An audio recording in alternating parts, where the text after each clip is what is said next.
Although remote staffing was around before COVID-19 struck, it became a necessity for many businesses when work from home orders went into effect.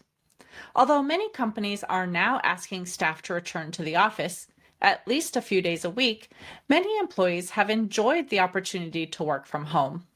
If you are wanting to continue to develop a remote team, or this is your first time looking into hiring someone to work from home, and you're not sure how to best do so, today's podcast is for you.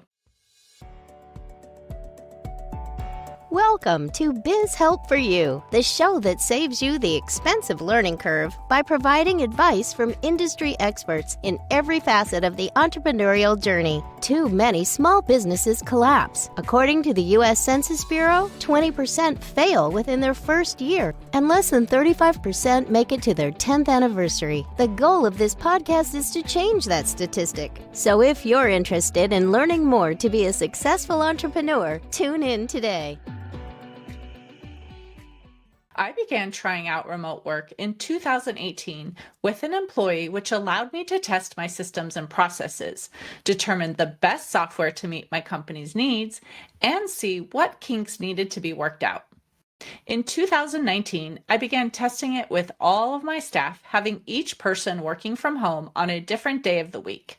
And although my industry is deemed essential, when the work from home mandate went into effect for non-essential companies, I had my staff, except one admin, work remotely. So I want to share from my own experience what I've learned, as well as sharing tips from other sources. The first thing you'll want to do is prepare your hiring process to account for the differences you may encounter when searching for remote employees, especially if candidates are in a different location than you. The first step is creating your job posting. Back in the day, businesses could participate in job fairs to share open positions and have the chance to talk with candidates face to face, but these are now few and far between. Another option had been to post an open position in local online classified ads such as Craigslist to attract candidates to apply. If you're seeking a remote candidate, especially if you want to broaden your reach to other areas, you'll need to fine-tune your methods for getting the word out about your available positions. One thing you can do is research where professionals in your industry are searching for jobs. Some popular options are business social media apps like LinkedIn and job posting websites such as Indeed and ZipRecruiter. Show up on these platforms to connect with your ideal applicant. But beware that using job posting websites can often result in more resumes submitted than you can easily review. Often candidates apply for many jobs on these sites, even if they aren't qualified or don't want to work in the field, as they're hoping to be seen by casting a wide net. You can also list your open position on job boards through local colleges, state unemployment agencies, and even your own social media pages. Also, let those you know, both in business and personally, that you're looking to hire and details on the position. And don't forget that your current employees can be an excellent source of referrals too.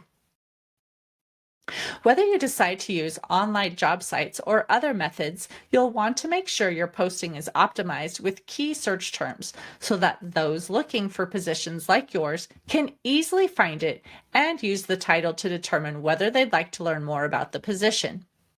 While fun titles might be amusing internally, they will not rank well in search.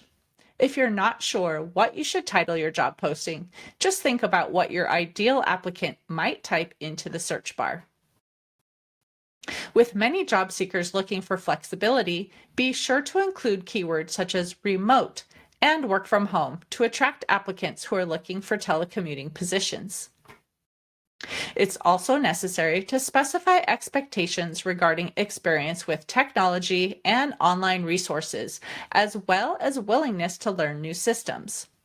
Look for those with remote readiness and willing to adapt as things change. As you continue to develop your remote staffing, you may need to modify how things are done. Don't be afraid of scaring off prospects by asking for specific skills that are necessary to successfully perform the job. Training can be challenging from a distance, so hiring people who already have the skills you need can be a wise move. Be clear in your job description, not avoiding potential turnoffs that you think may scare away potential hires. The right candidate will see the difficult parts of the job as challenges to overcome and may even enjoy them. Being open about the less glamorous aspects of the position will ensure that you hire the right fit and that your new employee will not quit in a few weeks into their new position. The second step in the hiring process is to utilize technology. It likely doesn't come as a surprise that utilizing technology is one of the most important ways you can streamline your remote hiring process. While most employers realize the importance of LinkedIn and are currently using video conferencing to interview candidates, you can go even further in using technology to assist you in your search. One thing you can do is utilize software that allows candidates to include video clips in their initial applications. This helps you get to know applicants better and is especially important if you expect the new hire to interact with your clients or customers over video, as you can see their mannerisms and social skills in action. You'll want to make sure that you also give applicants the chance to get to know you and your company. Include language in your job posting that gives an insight into your company culture. I recently read a book by Mike Michalowicz called All In, where he talked about creating long job posts and hiding a code word or task to weed out those quickly skimming the ad, but applying in the hopes they'll get a job offer. If they don't do the one thing you ask them to do, you can immediately eliminate them from the candidate pool. He was a guest on my podcast that aired on January 2nd, and we discussed this and other aspects of the hiring process. If you'd like to listen to that discussion, a link is in the show notes. Next is the actual interview process. Let's talk about what you're going to do once you have some resumes or applications for your open position, and you need to determine who will be the best fit. When we worked in an office setting, interviews were usually held in the management office on site. But when hiring a remote worker, many times they are in a different state and a video meeting is required. There are some things you'll want to keep in mind as you prepare to do your interviews. Number 1, have extra patience. Although some candidates may be unemployed or working from home, others may be currently employed but looking for something different and scheduling an interview on their lunch break. Whether they are making a video call from home, their car, or a local coffee shop, be a bit understanding during the interview. However, if the position you're hiring for requires them to have a professional setting for video calls or little background noise to effectively make phone calls, be sure to explain your expectations and make sure the applicant would be able to meet those requirements. Number 2, be efficient. Keeping track of all the hiring steps, emails, interview notes, and reference checks can be tricky, especially from remote offices. Make sure you have a system set up to effectively store all of the correspondence and video recordings. You may also want to consider an HR service or website to gather all of the information you need in one place. Number 3, allow extra time. Expect the process to take longer than traditional in-office interviews. Video meetings can be exhausting, both mentally and physically, so don't schedule too many in a row without breaks. And sometimes technology can cause issues such as a poor connection, a dropped call, or there may be micro camera issues. Be sure to build in extra time in case any issues arise. Number 4, look for hard and soft skills.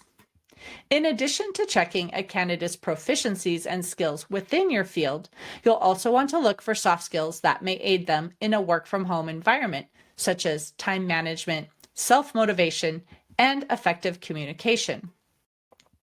Remember that the interview goes both ways, and you'll want to tell the applicant about your company culture to help them decide whether or not your business is a good fit for their work style and needs. You may also want to arrange a Zoom meeting between the team into which you're hiring a new employee and any applicants that you are seriously considering, making sure that everyone's personalities mesh well. Once you've made the decision on which candidate you hire, now it's time to onboard them to your team. Having a solid virtual onboarding process is very important. The first step is to review the I-9 documentation presented to you to verify the candidate's authorization to work in the United States. In the past, you had to physically see the paperwork presented and note the information on the form. With the impossibility of meeting someone face-to-face and having the ability to view documents firsthand, the rules have changed for how you can certify the documentation is legitimate. I personally still request images of the documents to be provided to me to review, but I also have them do a video recording holding up their identification so that I can see the holograms or other identifying markers and can honestly complete my portion of the I-9 form stating I have reviewed them for authenticity to the best of my knowledge. It's also imperative to make sure you meet all employment guidelines based on the location of your new hire. Be aware of minimum wage, sick pay, meal and rest breaks, and other guidelines you may have to follow.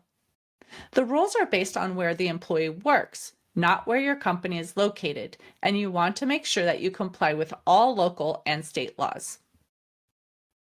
You'll also want to distribute detailed documentation of company policies and expectations. Keep in mind that new hires can't walk around and shake hands or chat with people. How will they learn your culture and become part of the team? Where can they go with their questions? Consider pairing them up with an onboarding buddy to be their go-to when they need to have some information. You want your new employee to have a successful onboarding experience and feel like they are a vital part of your organization. You can create a welcome package and send it by mail that could include items that will help them do their job better, such as basic office supplies, or make it fun with some company swag. Don't forget to set your new employee up with any hardware or programs that they might need to perform their job duties. I have my IT support set a time with the new employee to load all of the required software, such as our phone and chat systems, and explain how they work. Once you've made your hire, don't forget to welcome them into your company the same way you would have done for employees in the past. Creating a virtual new hire lunch can be a great way to introduce your staff members to your new team members and begin fostering positive colleague relationships. You want your new hire to feel welcome and part of the team, and purposely creating that warm welcome is the first step to doing so. Once your new hire is on board, don't forget to schedule the necessary training for them. Even if they're experienced in the work they will perform, they'll need training on specifics for how to do things within your company. First, it's important to note that your remote employees may not be technology experts. They will most likely need assistance getting their devices set up and syncing their connections with yours. If you'd like to streamline the process, it's recommended that within the onboarding process, you have technology information clearly laid out. For example, explain the type of equipment they will need if not provided by your company. Also, describe standards for video meetings, such as what is an acceptable backdrop and attire expectations. Secondly, be clear about your expectations for video meetings. For example, remind them to have the professional-looking background and their camera at eye level, not pointing up towards the ceiling. When making video calls, make sure that they are looking at the camera and not the image of the person, so it appears that they are making eye contact. Although this may seem like common sense, it's still important to discuss with new team members as they may need coaching, especially if this is their first time working remotely. Overall, when you're onboarding new staff, the best thing to do is keep the process as simple as possible. You want to ensure that they have consistent tools to help create a great experience for customers, such as a good camera, microphone, and a professional background. It may seem simple, but if you're not clear about this information up front, then you are leaving this to their own interpretation and you may not be satisfied with their work. Now, let's talk about some things that can help your remote staff succeed. With the development of an off-site team, you may have had to make significant adjustments to your typical operations to accommodate employees working from home. The following pillars can guide you in creating a positive and productive environment for your employees, regardless of their locations. The first thing to remember is that software efficiency and security are key. According to Greatland Yearly, creating a good foundation for your work from home strategy involves building a solid infrastructure. One of the areas that they suggest small business owners test for the quality is the staff's network capabilities and efficiency. Ensuring that your employees have access to reliable, fast internet, upgrading their service or equipment if necessary, is a good place to start. You'll also want to make sure that your team is well educated on cybersecurity. You may want to employ tools such as two-factor authentication or virtual private networks, VPNs, to keep your data and your clients' personal information safe from hackers. Next, focus on company culture. Curating a purposeful company culture is also incredibly important. A positive work environment leads to higher team satisfaction, employee retention, and even productivity. Creating opportunities for your team to gather virtually is an important part of managing your business. Doing so will allow them to feel united, supported, and connected to your company. In my company, I have a weekly team meeting for everyone to attend to share important information and have each check in to share anything going on that they may need help with or to discuss upcoming deadlines. Each employee also has a weekly one-on-one check-in with management. And then there are unplanned calls with me or other staff if someone has a question that is easier to discuss live than through messages or emails. We also have a chat feature where quick messages can be sent. Although most of the time topics are business related, we can also post something personal, which allows staff to get to know each other on a deeper level. Third, foster collaboration. When you have remote employees, utilizing technology to foster collaboration within your team and with your clients is a must. Choose the right software to use for video conferencing, live chatting, and project management, and be sure to look at your email system's efficiency so that you can meet clients wherever they are most comfortable in the digital landscape. You may also want to clarify with your team what the preferred method of communication might be for different scenarios. What is your default mode of contact? What avenue should be used for urgent requests? Doing so will avoid confusion in the future and lower the likelihood of missed messages. A study by Microsoft's Modern Workplace Transformation team found that instant messaging has surged by 72%. Shorter meetings increased by 22%, and both video meetings and overall weekly meeting time have risen by 10%.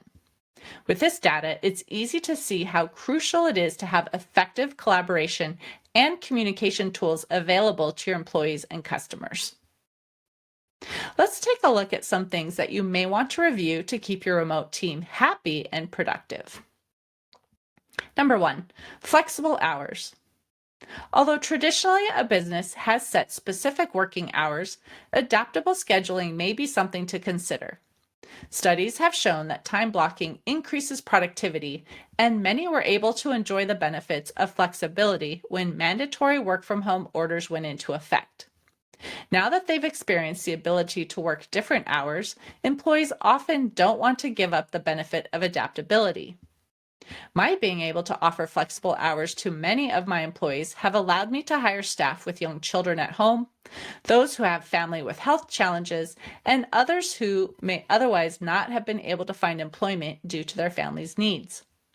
If you have the ability to offer flexible hours, I encourage you to consider it to give employees what they need and desire. Number 2, focus on mental health. The last few years have also seen an increased focus on mental health in the workplace. Employers who continue to be proactive about staff's mental well-being will bolster team satisfaction and maintain a more positive work atmosphere and company culture. It can be lonely working from home for some, so be sure to check in with staff and discuss anything that may be impacting them physically, emotionally, and mentally. Number 3, investment in digital upskilling. Try hosting seminars and workshops that local remote workers can join with their on-site colleagues. If you have employees working remotely that cannot attend an in-office gathering, give them the chance to join virtually. Provide staff with the opportunity for growth through webinars and online classes.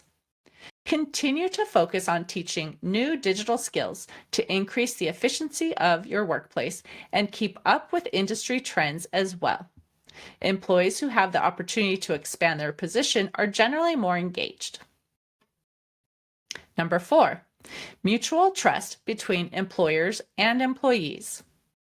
Employees have had to place trust in their companies to provide income through work that can be done at home, even in the midst of an economic downturn. Likewise, with less supervision on staff members, employers have had to trust their teams to stay on task and complete their job responsibilities in a timely manner without cutting corners. Continuing to foster trust within your organization will help you build a strong and resilient team that can withstand any future crises. I hope you found this topic helpful, whether you are looking to hire your first remote staff member or are continuing to build your offsite workforce. I have a bonus clip on some things you can do to retain your remote workers. You can find the link to our resource page in the show notes. Until next time, have a great day. Once you have found the best talent for your business, it is crucial that you are able to retain your remote workers. Remove any barriers that do not make employees feel as if they're at home in your organization. One downfall some businesses have seen is the isolation that is being created between remote and in-office staff members. It is possible you may have higher turnover if remote and hybrid workers feel separated or feel less valued than their in-office colleagues. If you'd like to avoid this situation, you may want to consider the following. Number 1, equal access to training. Try hosting seminars and workshops that local remote workers can join with their on-site colleagues. If you have employees working remotely that cannot attend in-office gatherings, give them the chance to join virtually. Number 2, bonuses and promotions. When it comes time for bonuses or promotions, be sure to remember your remote staff. It's important that you are fair to all employees and that rewards and promotions are standardized across your team. Number 3, give recognition. It is easy to give shout-outs to on-site employees who are putting in extra hours and are doing great work. However, remote workers do this as well, but their actions are often unseen. Be sure to give them recognition for their hard work. As you find your company offering more and more remote positions, be sure to take these tips into account to ensure that your employees are feeling valued and that you are finding the best talent for your business. Thank you for tuning in today. Would you please share this episode with those you know and leave a review on your favorite platform? And if you find our show informative, would you consider being a financial sponsor to help me continue my mission to educate business owners? A link is located in the episode description, and no amount is too small. I'd really appreciate your support. If you are interested in connecting with our guest and receiving the offer they had to share, a link to our resource page is in the show notes. Finally, if you have any bookkeeping or payroll needs, reach out to us at 310-534-5577 or contact@abandp.com. My team and I are eager to assist you. Until next time, have a great day. Thank you for listening to Biz Help for You. Please join your host, Candy Messer, again next time. Have a terrific day.